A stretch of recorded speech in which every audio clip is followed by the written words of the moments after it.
नमस्कार, आप सभी को तिब्बत टीवी के हिंदी प्रसारण में स्वागत है। तिब्बत टीवी के साप्ताहिक हिंदी समाचार में हम दर्शकों को परम पावन दलाई लामा, वर्तमान तिब्बत के परिस्थिति, निर्वासन में तिब्बत तथा तिब्बत मुक्ति साधना के संदर्भ में वैश्विक कार्यक्रमों का जानकारी उपलब्ध करेंगे। देखिए इस सप्ताह के प्रमुख समाचार। परम पावन दलाई लामा जी ने चीनी श्रद्धालुओं को कोरोना वायरस महामारी को फैलने से रोकने के लिए तारा मंत्र जपने की सलाह दी। सिक्योंग डॉक्टर लोब्सांग सांगे द्वारा बोध गया में निंगमा और कग्यू प्रार्थना समारोह में प्रमुख धर्म गुरुओं का अभिवादन। अमेरिका प्रतिनिधि सभा में तिब्बत नीति और समर्थन अधिनियम भारी बहुमत से पारित। निर्वासित तिब्बती सांसद द्वारा पुडुचेरी में आयोजित भारत के लिए तिब्बत मुद्दा का महत्व विषय पर पैनल चर्चा। चीन द्वारा तिब्बतियों पर नास्तिक मान्यताओं का थोपा जाना तिब्बतियों की धार्मिक स्वतंत्रता का उल्लंघन। परम पावन दलाई लामा जी के प्रतिनिधि कार्यालय के प्रमुख अधिकारी श्री ठोंगजुंग उटुप द्वारा सार्वभौमिक नैतिकता सम्मेलन को संबोधन। गुजरात विद्यापीठ में अ डे फॉर तिब्बत कार्यक्रम का आयोजन। अब सुनिए समाचार विस्तार से। परम पावन दलाई लामा जी का दर्शन प्राप्त करने चीनी बौद्ध श्रद्धालुओं की एक समूह द्वारा परम पावन दलाई लामा जी से कोरोना वायरस महामारी को फैलने से रोकने की आध्यात्मिक सलाह लिया। अपने संदेश में परम पावन दलाई लामा जी ने सभी श्रद्धालुओं को इस महामारी को फैलने से रोकने के लिए तारा मंत्र को ज्यादा से ज्यादा जपने की सलाह दी। हालांकि परम पावन दलाई लामा की यह सलाह बौद्ध पारंपरिक मान्यताओं पर आधारित है जिन्हें लोग विश्वास रखते हैं। यह महामारी वायरस चीन तथा पूरे विश्व में भारी स्तर पर फैल रहा है।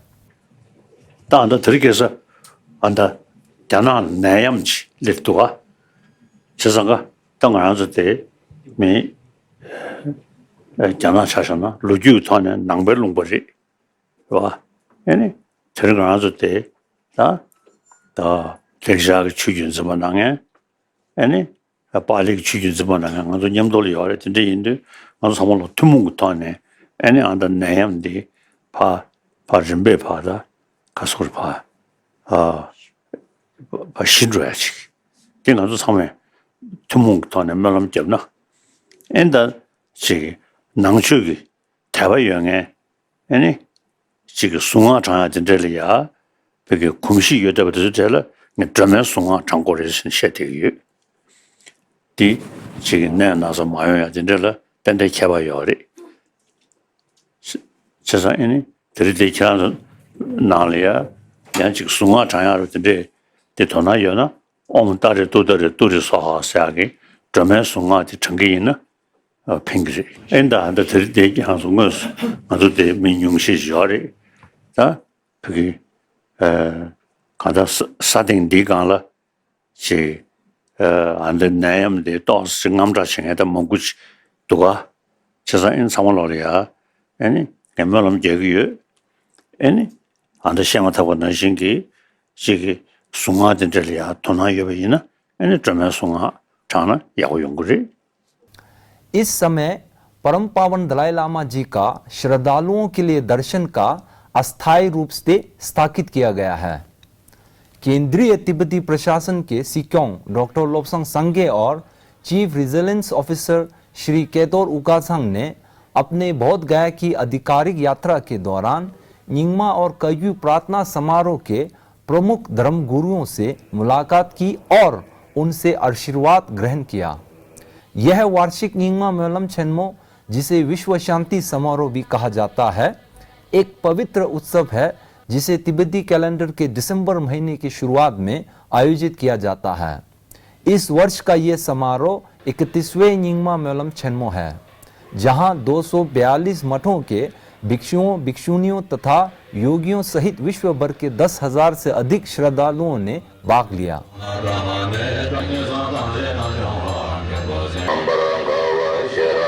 कग्यू मेलम भी एक प्रमुख अंतर्राष्ट्रीय प्रार्थना उत्सव है जो बोध गया बिहार में हर साल आयोजित होता है। इस समारोह में हजारों की संख्या में श्रद्धालु बोध गया में बौद्ध दर्शन का अध्ययन और पृथ्वी पर शांति एवं सद्भाव कायम हेतु प्रार्थना करने के लिए एकजुट होते हैं। गत 28 जनवरी 2020 को अमेरिका कांग्रेस के प्रतिनिधि सभा में भारी बहुमत से तिब्बत नीति और समर्थन अधिनियम को पारित किया गया। इसकी प्रशंसा करते हुए केंद्रीय तिब्बती प्रशासन के सीक्योंग डॉक्टर लोब्सांग सांगे ने एक पत्रकार सम्मेलन के दौरान अमेरिका सरकार द्वारा तिब्बत और तिब्बतियों के प्रति लगातार समर्थन देने के लिए आभार व्यक्त किया। उन्होंने अध्यक्ष श्रीमती नैन्सी पेलोसी, सांसद जिम मैगोन और सांसद क्रिस स्मिथ द्वारा इस विधेयक को प्रस्तुत करने के लिए कृतज्ञता प्रकट की। इसी तरह उन्होंने रिपब्लिकन सांसद टेड योहो सहित अन्य सांसदों का भी धन्यवाद किया जिन्होंने इस विधेयक के समर्थन में अपनी बात रखी। साथ ही उन्होंने अंतर्राष्ट्रीय तिब्बत अभियान, तिब्बत संगठनों और अन्य व्यक्तियों द्वारा किए गए प्रयासों की भी सराहना की। इस विधेयक के प्रावधानों में तिब्बत के पर्यावरण, धार्मिक आजादी, पुनर्जन्म मामला, परम पावन दलाई लामा जी के मार्गदर्शन में केंद्रीय तिब्बती प्रशासन का लोकतंत्रीकरण और तिब्बत के भीतर और निर्वासन में रह रहे तिब्बतियों के प्रति मानवीय परियोजनाओं हेतु धन सहयोग आदि विषय मुख्य रूप से शामिल है। I want to thank the US House for passing the Tibetan Policy and Support Act 2019 with overwhelming majority of votes.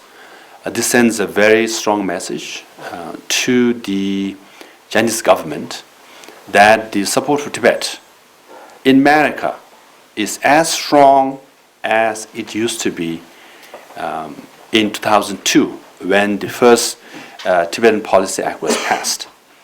And then in this bill, the new inclusions include an environmental issue, on religious freedom reincarnation issue, CTA and democratization as per the vision of His Holiness Dalai Lama, and the funding for the Tibetans inside and outside Tibet.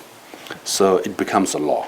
So I want to thank Honorable Speaker Nancy Pelosi for her leadership, Congressman Jim McGovern and Chris Smith for co-sponsoring the bill, and other congressmen, including Republican Congressman Ted Yoho and others who spoke in the floor of the House for the support of the bill.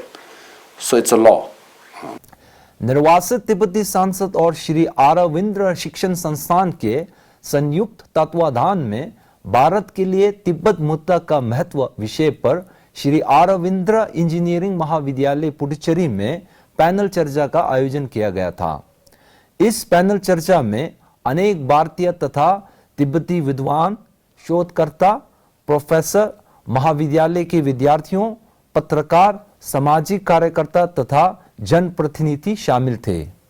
इसमें आयोजन समिति के सदस्य उप अध्यक्ष आचार्य यशी फुंजोक, सांसद गेशे मलम थरचिन, सांसद खाओत संगावंग थरपा और कर्मचारी तेंजिन शेरबा भी शामिल थे।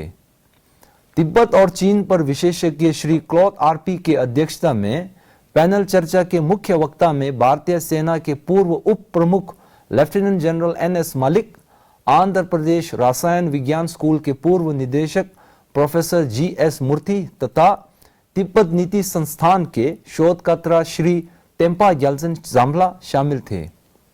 सभी वक्ताओं ने तिब्बत संबंधित विभिन्न विषयों जैसे तिब्बत पर चीनी कब्जे के बाद से भारतीय सीमा पर आक्रमण, भारत और तिब्बत के बीच ऐतिहासिक रूप से धार्मिक एवं सांस्कृतिक संबंध, भारत की तिब्बत पर विदेश नीति, केंद्रीय तिब्बती प्रशासन की मध्यम मार्ग नीति तथा तिब्बत की पर्यावरण विनाश से भारत पर खतरा इत्यादि पर अपने विचार प्रकट किए। संयुक्त राष्ट्र महासभा द्वारा प्रस्तावित विश्व अंतर धार्मिक सद्भाव सप्ताह के तहत गत 4 फरवरी 2020 को जेनेवा स्थित संयुक्त राष्ट्र भवन में गोलमेज सम्मेलन का आयोजन किया गया। इस कार्यक्रम का आयोजन फाउंडेशन फॉर GAIA एवं अन्य गैर सरकारी संगठन द्वारा building bridge for change, inspiring collective action विषय पर किया गया।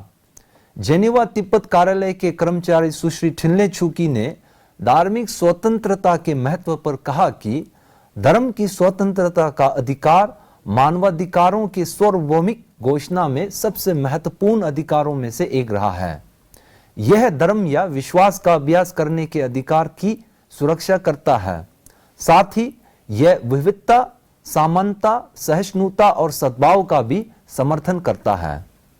उन्होंने तिब्बत के भीतर गंभीर स्थिति के बारे में कहा कि हाल ही में चीन सरकार द्वारा तिब्बती स्कूलों के बच्चों को छुट्टियों के दौरान धार्मिक गतिविधियों में भाग लेने से प्रतिबंधित किया गया है।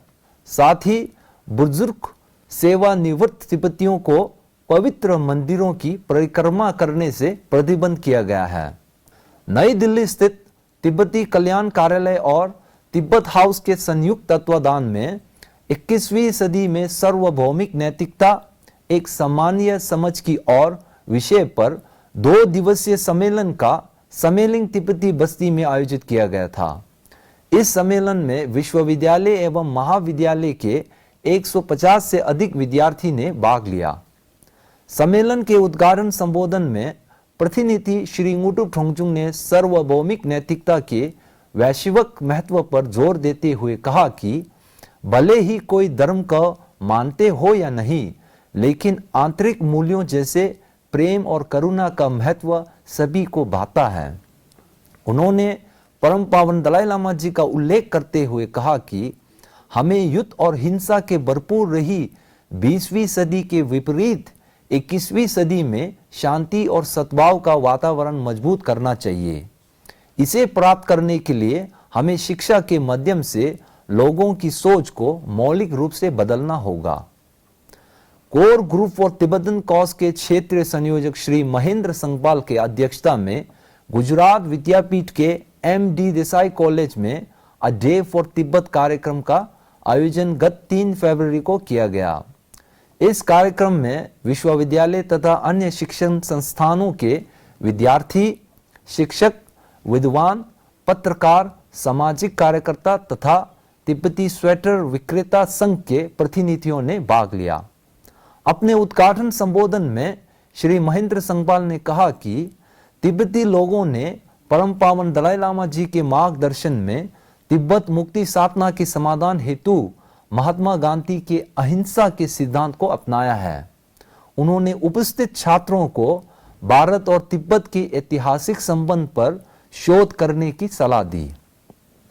भारत तिब्बत सहयोग मंच के राष्ट्रीय महामंत्री श्री रामकिशोर प्रसारी ने अपने संबोधन में कहा कि तिब्बती लोगों ने निर्वासन में होते हुए भी प्राचीन भारतीय ज्ञान दर्शन का संरक्षण तथा प्रचार किया है। इसकी भारतीय युवा पीढ़ी को जानकारी होनी चाहिए। इस अवसर पर भारत तिब्बत समन्वय केंद्र के समन्वयक श्री जिग्मे चिल्ड्रिम ने अपने संबोधन में प्राथमिक तथ्य के साथ ये दावा किया कि तिब्बत पर चीनी कब्जे से पूर्व तिब्बत एक स्वतंत्रता देश था। उन्होंने कहा कि निर्वासन में केंद्र तिब्बती प्रशासन के नेतृत्व में तिब्बती लोग मध्यम मार्ग नीति के तहत तिब्बत की वास्तविक स्वायत्तता की मांग कर रहे हैं। इसके अतिरिक्त नई दिल्ली स्थित भारत तिब्बत समन्वय केंद्र के सहयोग से core group for Tibetan cause के क्षेत्रीय संयोजक द्वारा झारखंड केंद्रीय विश्वविद्यालय में गांधी की अहिंसा और तिब्बत का आत्मनिर्णय का अधिकार विषय पर झारखंड केंद्रीय विश्वविद्यालय में अ डे फॉर तिब्बत कार्यक्रम का आयोजन किया गया। इस कार्यक्रम में पत्रकारिता, भाषा, राजनीति तथा अंतर्राष्ट्रीय संबंध विभागों के विद्यार्थी एवं शिक्षकगण ने भाग लिया। इसी के साथ आज का समाचार यही समाप्त होता है। अगले हफ्ते हम फिर मिलेंगे। मुझे दीजिए आज्ञा। धन्यवाद।